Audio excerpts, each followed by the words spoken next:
నమస్కారం, news vision కు స్వాగతం. ముందుగా ముఖ్యాంశాలు.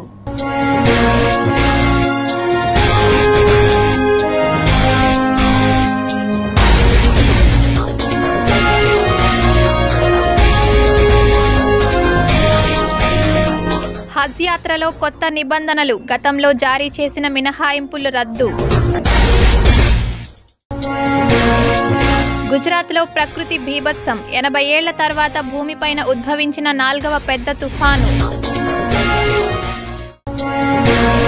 ఆర్టిఫిషియల్ ఇంటెలిజెన్స్ సిటీగా అమరావతి, ఏపీ సీఎం చంద్రబాబు నాయుడు వెల్లడి. పిఠాపురంలో సామూహిక వరలక్ష్మి వ్రతాలు, ఆడపడుచులకు డిప్యూటీ సీఎం అదిరిపోయే గిఫ్ట్లు.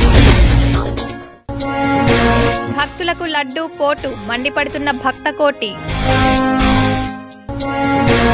తిరుపతిలో విస్తృతంగా తనిఖీలు చేపట్టిన నగరపాలక సంస్థ కమిషనర్, అధికారులకు సూచనలు చేసిన మౌర్య. ఇక వార్తల్లోని వివరాలు చూద్దాం. హజ్ యాత్రలో చాలా మార్పులు కనిపించబోతున్నాయి. సౌదీ అరేబియా ప్రభుత్వం కొత్త నిబంధనలు, మార్పులు తీసుకువచ్చింది. ఇప్పటి వరకు జారీ చేసిన మినహాయింపులను రద్దు చేసింది. హజ్ తీర్థయాత్రకు సంబంధించి హజ్ కమిటీ ఆఫ్ ఇండియా మార్గదర్శకాలను విడుదల చేసింది. కమిటీ ప్రకారం హజ్ సమయంలో భారతీయ భార్యాభర్తలు ఒకే గదిలో ఉంటున్నారని ఫిర్యాదులు వచ్చాయి. భార్యాభర్తల మధ్య గదిలో సహజీవనం చేయడం వారి మధ్య విభేదాలకు దారితీస్తుంది. ఇతర దేశాల నుంచి వెళ్లే భార్యాభర్తలు వేర్వేరు గదుల్లో ఉంటారు. కేవలం భారతీయ భార్యాభర్తల మాత్రమే కలిసి ఉండేందుకు అనుమతి ఉండేది. కాగా ఈ నిబంధనను రద్దు చేశారు. ఈ విషయాన్ని హజ్ కమిటీ అరబ్ ప్రభుత్వానికి తెలియజేసింది. ఇందులో రిజర్వ్ కేటగిరీ వయస్సు 70 నుండి 65 సంవత్సరాలకు తగ్గించారు. మరొకటి, హజ్ యాత్రకు వచ్చిన భార్యాభర్తలు కలిసి ఒకే గదిలో ఉండకూడదనే పరిమితి విధించింది. వారు వేర్వేరు గదుల్లో బస చేయాల్సి ఉంటుందని తెలిపింది. హజ్ కమిటీ ప్రకారం భార్యాభర్తల కోసం గదులు దగ్గరగానే ఉండనున్నాయి. తద్వారా వారు ఒకరికొకరు సహాయం చేసుకోవచ్చు. హజ్ యాత్రికుల కోసం వసతి కల్పించే హోటల్లోని ప్రతి అంతస్తులో రిసెప్షన్ ఉంటుంది. ఈ క్రమంలో దంపతులు అక్కడ కలిసి కూర్చొని మాట్లాడుకోవచ్చు. ప్రస్తుతం హజ్ కమిటీ హజ్ యాత్రికుల నుంచి దరఖాస్తుల స్వీకరణ ప్రారంభించింది. సెప్టెంబర్ 9 వరకు గడువు ఉంది. ఇప్పటి వరకు ఉన్న రిజిస్ట్రేషన్ ఫీజు ₹300 రద్దు చేసి అదే సమయంలో ₹1000గా ఉన్న ఫెసిలిటీ లేదా కన్వీనియన్స్ ఫీజును ప్రభుత్వం ₹2000 చేసింది. గుజరాత్లోని సౌరాష్ట్ర నుంచి కచ్ వరకు ప్రకృతి బీభత్సం సృష్టిస్తోంది. వడోదరా నుంచి రాజ్కోట్ వరకు, జామ్నగర్ నుంచి ఖేడా వరకు సహాయక చర్యలు యుద్ధ ప్రాతిపదికన కొనసాగుతున్నాయి. వడోదరాలోని సయాజీగంజ్ ప్రాంతం 8 అడుగుల వరకు నీటితో నిండి ఉంది. ప్రజలు 2 రోజుల నుంచి ఇళ్లలోనే ఉన్నారు. కరెంట్ లేదు, నీళ్లు లేవు. అటువంటి పరిస్థితిలో ఆర్మీ సైనికులు దేవదూతల వలె సహాయం చేస్తున్నారు. ప్రతి ఇంటికి తాడు, బకెట్ సహాయంతో నీరు, ఆహారం పంపిణీ చేస్తున్నారు. గుజరాత్లో నెలకొన్న తీవ్ర పరిస్థితులపై ఆ రాష్ట్ర ముఖ్యమంత్రి భూపేంద్ర పటేల్తో ప్రధాని నరేంద్ర మోదీ నిరంతరం సంప్రదింపులు జరుపుతున్నారు. ఫోన్లో మాట్లాడిన ప్రధాని మోడీ కేంద్ర ప్రభుత్వం అన్ని విధాలా సహాయం చేస్తుందని హామీ ఇచ్చారు. 4 రోజులుగా కురుస్తున్న భారీ వర్షాల కారణంగా గుజరాత్లో బీభత్సం నెలకొంది. అరేబియా సముద్రంలో ఏర్పడిన తుఫాను కారణంగా వరదల్లో చిక్కుకున్న వారి ప్రాణాలను కాపాడే పోరాటం కొనసాగుతోంది. వాతావరణ శాఖ కూడా గుజరాత్తో పాటు ఒడిశా, కేరళలో భారీ వర్షాలు హెచ్చరిక జారీ చేసింది. ఇది 80 సంవత్సరాల్లో భూమిపైన ఉద్భవించిన 4వ తుఫానుగా పేర్కొంది. అరేబియా సముద్రంలో విధ్వంసం సృష్టించనుంది. వాతావరణ శాఖ ప్రకారం ఇది చాలా అరుదైన సంఘటన కాగా నేడు ఇంకా సహాయక చర్యలు కొనసాగుతున్నాయి. ప్రస్తుతం జనాలు అవస్థలు పడుతున్నారు. ఇళ్లలోకి నీరు చేరి ఇబ్బందులు ఎదుర్కొంటున్నారు. అయితే ఈ తుఫాను కారణంగా ఇప్పటి వరకు ఎంత ఆస్తి, ప్రాణనష్టం జరిగిందనే దానిపై స్పష్టత లేదు. ఇంకా కొన్ని రోజులు రాష్ట్రంలో ఇదే పరిస్థితి నెలకొంటుందని వాతావరణ శాఖ పేర్కొంది. ఏపీ రాజధాని అమరావతి ఆర్టిఫిషియల్ ఇంటెలిజెన్స్ సిటీగా ఉండాలని, ఆ దిశగా ప్రణాళికలు రూపకల్పన చేయాలని అధికారులకు ముఖ్యమంత్రి నారా చంద్రబాబు నాయుడు సూచించారు. పురపాలక శాఖ మంత్రి నారాయణ, సిఆర్డీఏ అధికారులతో సీఎం చంద్రబాబు సచివాలయంలో గురువారం సమీక్ష నిర్వహించారు. ఆర్టిఫిషియల్ ఇంటెలిజెన్స్ స్ఫురణకు వచ్చేలా అమరావతి లోగోను ఆంగ్లంలో అమరావతి పేరులో మొదటి అక్షరం ఏ, చివరి అక్షరం ఐ అక్షరాలు కలిసి వచ్చేలా ఆర్టిఫిషియల్ ఇంటెలిజెన్స్ సిటీ లోగో రూపొందించాలన్నారు. రాజధానిలో ఎటు చూసినా సాంకేతిక సౌలభ్యత ఉట్టిపడేలా రాజధాని నిర్మాణం ఉండాలన్నారు. అమరావతి దేవతల రాజధాని అని, అలాంటి గొప్ప రాజధాని పట్ల గత ప్రభుత్వం దుర్మార్గంగా వ్యవహరించిందని, రాజధానిని భ్రష్టు పట్టించారని అన్నారు. ఇప్పుడు మళ్లీ రాజధాని పనులు వేగంగా పునరుద్ధరించాల్సి ఉంటుందన్నారు. ప్రభుత్వ భవనాల నిర్మాణాలు పూర్తి చేయడానికి పట్టే సమయం, పనులు చేపట్టడానికి టెండర్లు పిలవడం తదితర అంశాలపై ఈ సమావేశంలో ఆయన సమీక్షించారు. G+7 విధానంతో నిర్మాణం తలపెట్టిన CRDA కార్యాలయంను గత టీడీపీ ప్రభుత్వంలో ఏమాత్రం చేపట్టామో అంతకు మించి అంగుళం నిర్మాణం కూడా ముందుకు కదల్లేదని, గత ప్రభుత్వం ఈ నిర్మాణాలను పూర్తిగా వదిలేసిందని అధికారులు సీఎంకు సూచించారు. ఇప్పుడు ఈ భవన నిర్మాణం పూర్తి చేయనున్నామని అధికారులు తెలిపారు. ఈ భవన నిర్మాణాన్ని 90 రోజుల్లో పూర్తి చేసి కొత్త కార్యాలయాన్ని అందుబాటులోకి తేవాలని సీఎం అధికారులను ఆదేశించారు. భవన నిర్మాణాలకు కూడా అత్యాధునిక టెక్నాలజీని ఉపయోగించి నాణ్యతలో ఎక్కడా కూడా రాజీ పడకూడదని సూచించారు. టీడీపీ ప్రభుత్వం రాజధానిలో చేపట్టిన హ్యాపీనెస్ట్ ప్రాజెక్టుపై ముఖ్యమంత్రి సమీక్షించారు. అమరావతి రాజధాని ప్రాంతంలో నివాసం ఉండాలని కోరుకునే వాళ్ల కోసం 14 ఎకరాల్లో హ్యాపీనెస్ట్ ప్రాజెక్టును రూపొందించామని, కానీ 2019లో వైసీపీ ప్రభుత్వం అధికారంలోకి రావడంతో ఆ ప్రాజెక్టుకు గ్రహణం పట్టిందన్నారు. హ్యాపీనెస్ట్ ప్లాట్లన్నీ అప్పట్లో 1 గంటలో అమ్ముడుపోయాయని, అయితే తర్వాత వచ్చిన ప్రభుత్వం ఈ ప్రాజెక్టును నిలిపివేయడంతో కొనుగోలుదారులు వెనక్కి వెళ్లిపోయారని అధికారులు సీఎం దృష్టికి తెచ్చారు. దీనివల్ల CRDAకు భారీ నష్టం వచ్చిందన్నారు. హ్యాపీనెస్ట్లో గత ప్రభుత్వం చర్యలతో ఏర్పడ్డ నష్టాన్ని పూడ్చేలా విధానాలు రూపొందించాలని అధికారులను ఆదేశించారు.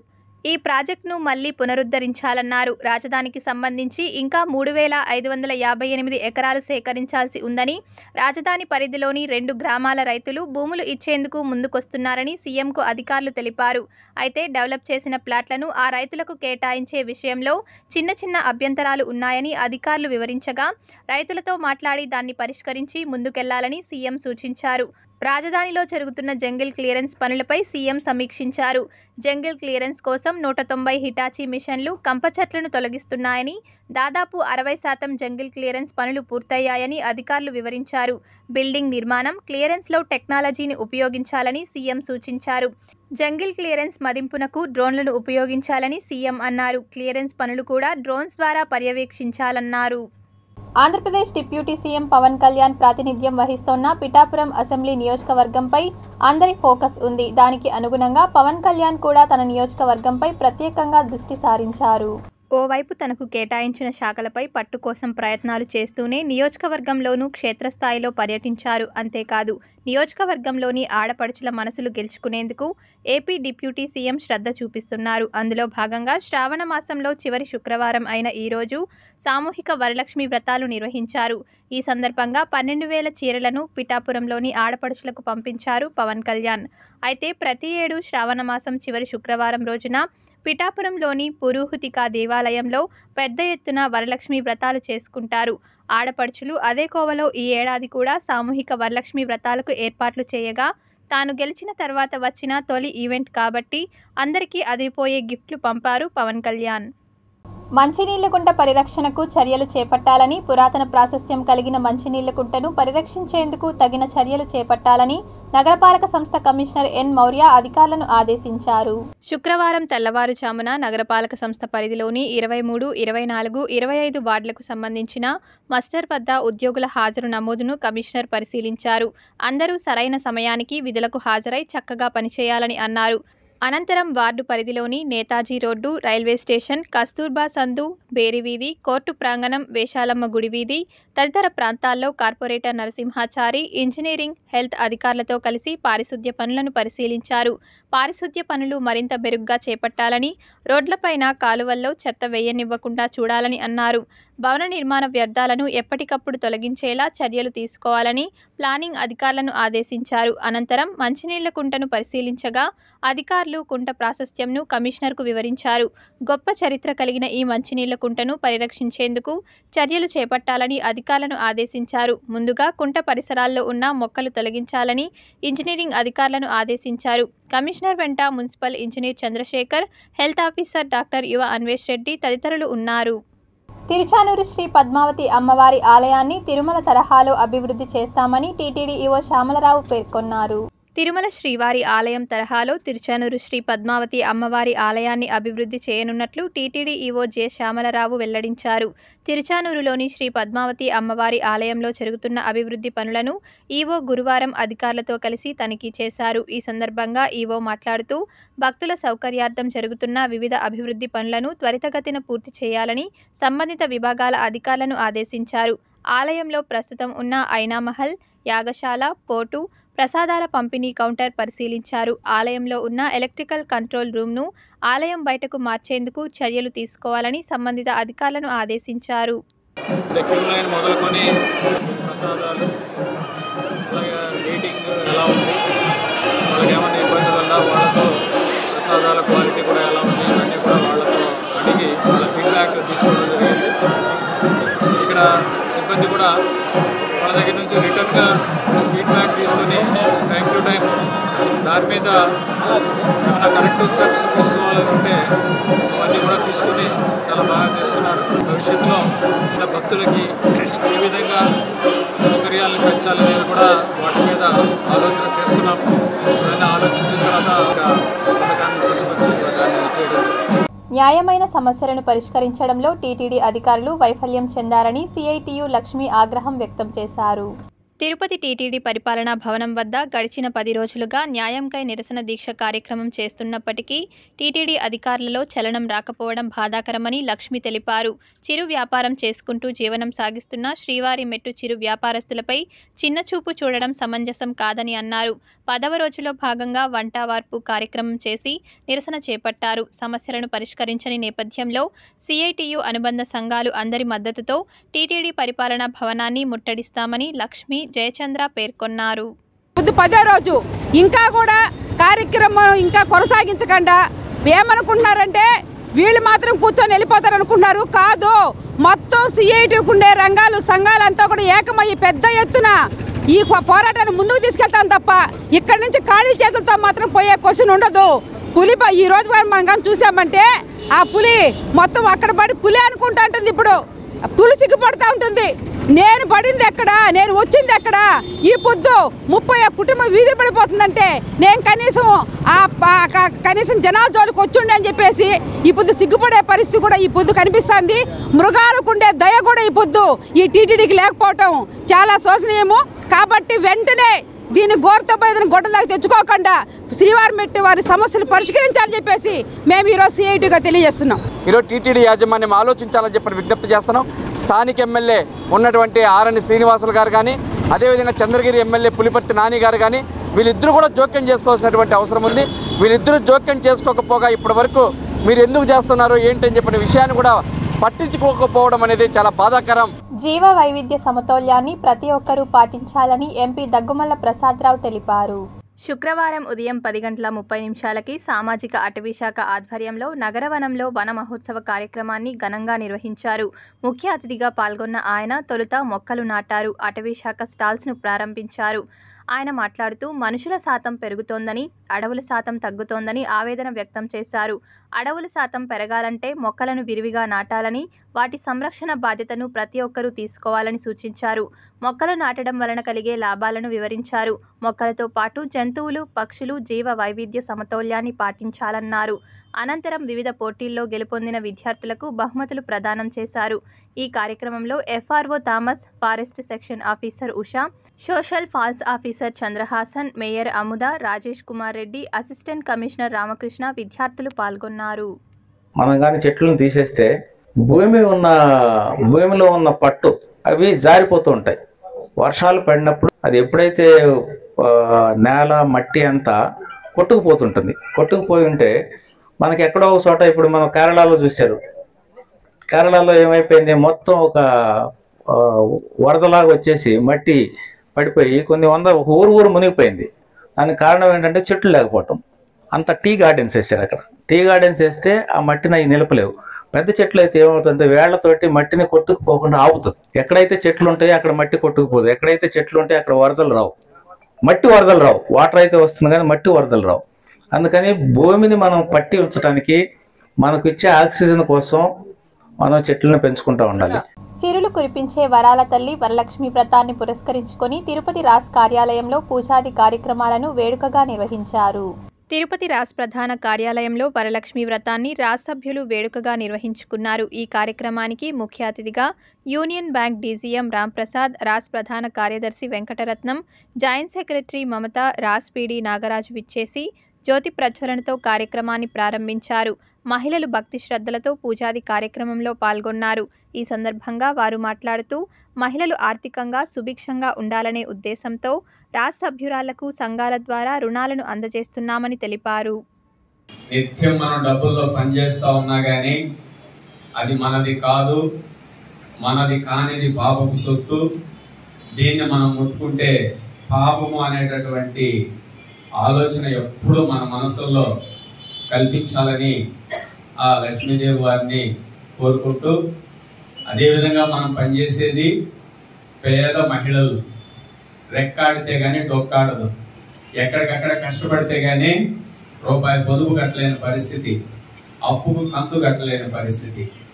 మనం అప్పు ఇచ్చి వసూలు చేయడం ఒక ఎత్తు అయితే, వాళ్ళ డబ్బులకి లెక్కలు సక్రమంగా మెయింటైన్ చేసి వారికి అప్పు చెప్పడం ఇంకొక ఎత్తు. దాదాపు 80 కోట్ల రూపాయల సభ్యుల డబ్బులను మనం కాపాడుతాం. ఎక్కడికక్కడ బ్యాంకుల్లో ఇచ్చినట్టు వడ్డీని మార్చి వస్తే పొదుపు మీద వడ్డీ, సెప్టెంబర్ వస్తే పొదుపుల మీద వడ్డీ, జూన్ వస్తే మూల నిధిని పంచడం. బ్యాంకుల్లో ఎట్లయితే వడ్డీని లెక్క కడతారో ఆ విధంగా కూడా మనం కూడా సంఘాల్లో సభ్యులకి వడ్డీలు లెక్కించడం అయితేనేమి, మూల నిధిని వేయడం అయితేనేమి, రికవరీ విషయానికి వచ్చినప్పుడు కూడా దాదాపు 70,000 మంది సభ్యులకు అప్పించుంటే 70,000 మంది దగ్గర కూడా డిమాండ్ ప్రకారం వసూలు చేయగలుగుతున్నాం. ఎక్కడ 0%. జ్వరంతో బాధపడుతూ చికిత్స కోసం ప్రభుత్వాసుపత్రికి వచ్చిన మహిళ మృతి చెందింది. వివరాల్లోకి వెళ్తే గురువారం రాత్రి 9 గంటలకు చిత్తూరు జిల్లా గంగాధర నెల్లూరుకు చెందిన మహిళ జ్వరంతో బాధపడుతూ ఉండగా కుటుంబ సభ్యులు చిత్తూరు ప్రభుత్వాసుపత్రికి తీసుకుని వస్తే మృతి చెందింది. వైద్యుల నిర్లక్ష్యంతో ఆమె మృతి చెందినట్లు కుటుంబ సభ్యులు, బంధువులు ప్రభుత్వాసుపత్రి వద్ద ఆందోళనకు దిగారు. దీంతో ఎమ్మెల్యేకు సమాచారం ఇవ్వగా వైద్యులను అడిగి సమాచారం ఆరా తీశారు. ప్రథమ చికిత్స అందించామని, ఊపిరితిత్తుల సమస్యతో మరణించి ఉండవచ్చని వైద్యులు తెలిపారు. దీంతో టూటౌన్ ఎస్ఐ ప్రసాద్ సంఘటనా స్థలానికి చేరుకుని ఆందోళనకారులతో చర్చించి వివాదాన్ని సద్దుమణిచారు. జిల్లా కేంద్రమైన చిత్తూరు అటవీ శాఖ ఆధ్వర్యంలో నిర్వహించిన వన మహోత్సవ కార్యక్రమంలో ఎంపీ దగ్గుమల్ల ప్రసాదరావు ప్రసంగించారు. దేశంలో కానీ మన నియోజకవర్గంలో మన డిస్టిక్లో సమతౌల్యం కాపాడుకోకపోతే చాలా కష్టం. అలాగే మన స్నేక్స్ ఉన్నాయి, పాముల్ని మనకు హామ్ చేసే వాటిగా చూస్తాం, కానీ పాములు మనకి చేసే మేలు కూడా మనం చూడాలి. ఆ పాములు అనే జాతే లేకపోతే మన ఎలుకలతో మనం కట్టుకోలేము. ఇక్కడ వాటిని కట్ చేస్తుంటాయి. అలాగే జింకలు కొన్ని లక్షలు ప్రొడ్యూస్ అవుతుంటాయి. అవి ఎక్కువైపోతాయి మనకంటే, కానీ వాటిని కట్ చేయడానికి టైగర్లు, చిరుతపులులు అవన్నీ అక్కడ ఏర్పాటు చేసుకుంటాయి. వాటి ఆహారమే అది. సో అట్లాగా సమతౌల్యం పాటించడానికి ఈ నేచర్ మనకు ప్రొవైడ్ చేసింది. వాటిని అన్నింటినీ మనం కాపాడుకోవాల్సి వస్తుంది. అట్లయితేనే మన జీవనం ప్రమాణాలు బాగుంటాయి. తిరుమలలో భక్తులకు మరింత ఆహ్లాదకరమైన ఆధ్యాత్మిక వాతావరణాన్ని కల్పించేందుకు పచ్చదనాన్ని పెంపొందించాలని టీటీడీ ఈవో జె శ్యామలరావు పిలుపునిచ్చారు. టీటీడీ అటవీ విభాగం ఆధ్వర్యంలో జరిగిన వన మహోత్సవంలో ఈవో, అదనపు ఈవో సిహెచ్ వెంకయ్య చౌదరితో కలిసి శుక్రవారం నాడు తిరుమల శ్రీ పద్మావతి విశ్రాంతి భవనం ప్రాంగణంలో మానసంపంగి స్థల వృక్షం నాటారు. ఈ సందర్భంగా ఈవో మీడియాతో మాట్లాడుతూ టీటీడీ అటవీ విభాగం పరిధిలో 2,000, రిజర్వ్ ఫారెస్ట్ ఏరియాలో 12,000 మొక్కలు నాటనున్నట్లు తెలిపారు. తిరుమలలో సీడ్ బౌల్ కాన్సెప్ట్ ద్వారా ఆధునిక సాంకేతికతను ఉపయోగించి మొక్కలు నాటే కార్యక్రమాన్ని శాశ్వతంగా నిర్వహించనున్నట్లు తెలిపారు. టీటీడీ ఆయుర్వేద కళాశాల మరియు ఆసుపత్రి ఉన్నందున ఈ సంస్థలకు అవసరమైన ఔషధ మొక్కలను ప్రత్యేకంగా తిరుమలలోని కాటేజీల సమీపంలో అభివృద్ధి చేస్తాం అని కూడా ఆయన తెలిపారు. ఈరోజు రాష్ట్ర వ్యాప్తంగా వన మహోత్సవం అనేది జరుపుకోవడం జరుగుతుంది. ఈరోజు అలాగే టీటీడీలో కూడా వన మహోత్సవం కార్యక్రమము చేస్తున్నాము. దీంట్లో భాగంగా రిజర్వ్ ఫారెస్ట్లో 10,000 మొక్కలు, అలాగే మిగిలిన ఏరియాలో 2,000 మొక్కలు నాటడం జరుగుతుంది. సుమారుగా 12,000 మొక్కలు. అలాగే ఇదే కాకుండా మొత్తం సంవత్సరం పొడుగుతా టెక్నాలజీ యూజ్ చేసి సీడ్ బాల్ కాన్సెప్ట్ ద్వారా అలాగే ఇంకా ఎక్కువగా మొక్కలు నాటే కార్యక్రమం, సీడ్స్ వెదజల్లే కార్యక్రమం కూడా చేస్తాము. ఇంకొకటి ఏంటంటే మనకి ఆయుర్వేదిక్ కాలేజ్ ఉంది, ఆయుర్వేదిక్ ఫార్మసీ ఉంది. అక్కడికి చాలా మెడిసినల్ ప్లాంట్స్ కూడా కావాల్సి వస్తాయి.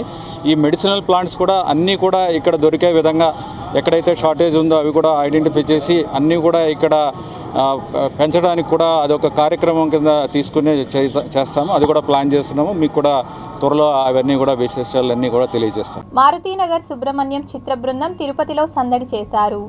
ఇటీవల విడుదలై మంచి పేరు సాధించుకున్న మారుతినగర్ సుబ్రహ్మణ్యం సినిమా యూనిట్ బృందం కృష్ణతేజ సినిమా థియేటర్కు విచ్చేసి అభిమానులతో సందడి చేశారు. ఈ సందర్భంగా వారు మాట్లాడుతూ కుటుంబ సమేతంగా సినిమా హాలుకు విచ్చేసి చూసే సినిమా మారుతినగర్ సుబ్రహ్మణ్యం అని పేర్కొన్నారు.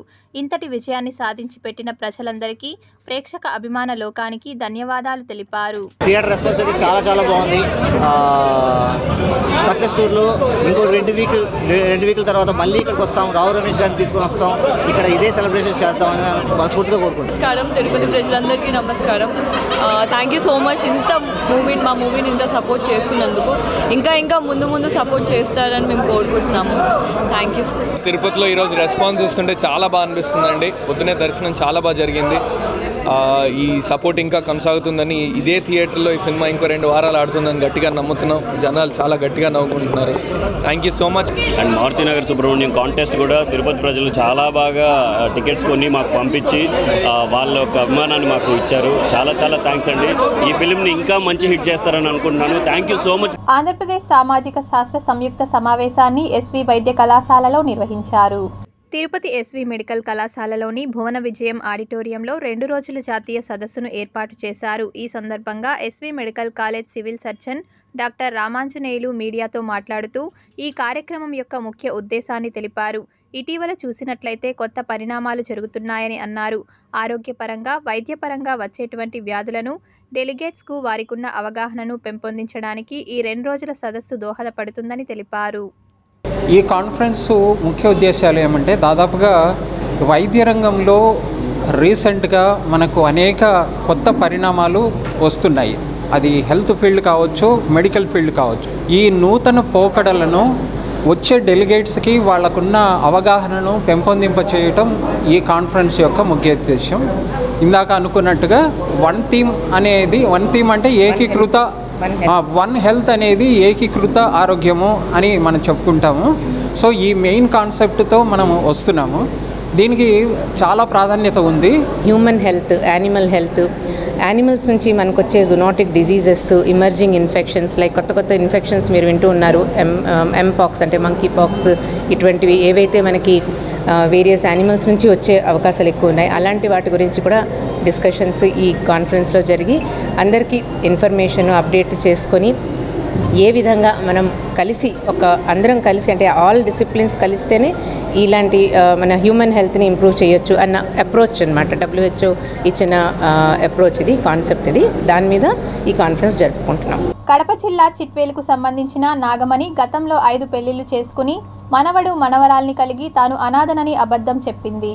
వివరాల్లోకి వెళ్తే తనను 6వ పెళ్లి చేసుకుని చివరికి తన నుండి 3 లక్షల నగదు, 40 గ్రాముల బంగారాన్ని తస్కరించి పరారైందని, చివరికి అనంతపురం జిల్లా తాడిపత్రి మరుప్పల్లి విలేజ్కు చెందిన అమర్నాథ్ రెడ్డితో 7వ పెళ్లి చేసుకుని తనను చంపడానికి సిద్ధపడిందని తిరుపతి రూరల్ ప్రాంతం పులికుంటకు చెందిన తేజ ఆవేదన వ్యక్తం చేశారు. 1.5 year బ్యాక్ ఒక అమ్మాయిని మ్యారేజ్ చేసుకున్నాను. ఆ అమ్మాయి ఇప్పుడు ఇంకొక అతనితో మ్యారేజ్ చేసుకుని వెళ్ళిపోయింది. ఆ అమ్మాయికి ఇంతకుముందు గత 3 మ్యారేజెస్ అయినాయంట. నాకు ఈ మ్యారేజ్ అయినాక తెలిసింది. ఈ అమ్మాయి చాలా ఫ్రాడ్ చేసి నా దగ్గర అమౌంట్, గోల్డ్ అంతా తీసుకొని వెళ్ళిపోయింది. 3 లక్షల అమౌంట్, 40 గ్రాములు గోల్డ్ తీసుకొని వెళ్ళిపోయింది. ఈ అమ్మాయికి తగిన శిక్ష పడాలని కోరుతున్నాను. ఈరోజు మార్నింగ్ వెళ్ళాం. మార్నింగ్ అంటే 12 o'clock అలా వెళ్ళాక అక్కడ వాళ్ళు కూర్చొని ఈకెక్కులు పక్కలు వేసుకొని నవ్వుకోవడాలు, ఈ అబ్బాయిల మీద జోక్ వేయడం. ఈ అమ్మాయికి అయితే న్యాయం చేయడానికి పరిగెత్తారా ఒక అబ్బాయి? ఇలాంటి అబ్బాయిలు ఎంతమంది లేరు? ఎందుకు న్యాయం చేయరు, ఎందుకు చేయకూడదు అని మేము ఇలా క్వశ్చన్ వేస్తే, ఏం చేద్దామ్మా ముందు తెలీదా అంటే, తెలిసే ఎందుకు పోయి బురదలో పడతాము, తెలియకపోతేనే కదా పోయి బురదలో పడతారు. ఆ మాట అడిగితే వాళ్ళు అసలు ఏది స్పందించట్లేదు. తాడిపర్తి సిఐ అంట, ఆయన కాల్ చేసి ఈ అబ్బాయిని బెదిరించడం, FIR ఫైల్ చేస్తాను వాళ్ళకి కాల్ చేసి అంటే, ఆ అమ్మాయి ఏం చేస్తుందంటే వీళ్ళ ఇంటికి ఫోన్లు చేసి వాళ్ళ సిస్టర్కి వాళ్ళ బావకి ఇద్దరికి గొడవ పెట్టడం, వాళ్ళిద్దరు విడిపోయే స్టేజ్కి రావడం, ఇలా చేసిందని కాల్ చేసి ఆయన ఈ అబ్బాయిని బెదిరిస్తాడు. సార్ మీరు ఏం తెలుసుకోకుండా మీరు ఎలా మాట్లాడుతున్నారు, మా దగ్గర we have all proof in our hand అని చెప్పినా కూడా వినిపించుకోవట్లేదు. శ్రీవారి సాలకట్ల బ్రహ్మోత్సవాల నేపథ్యంలో ఆలయ 4 మాడ వీధులను టీటీడీ ఈవో శ్యామలరావు పరిశీలించారు.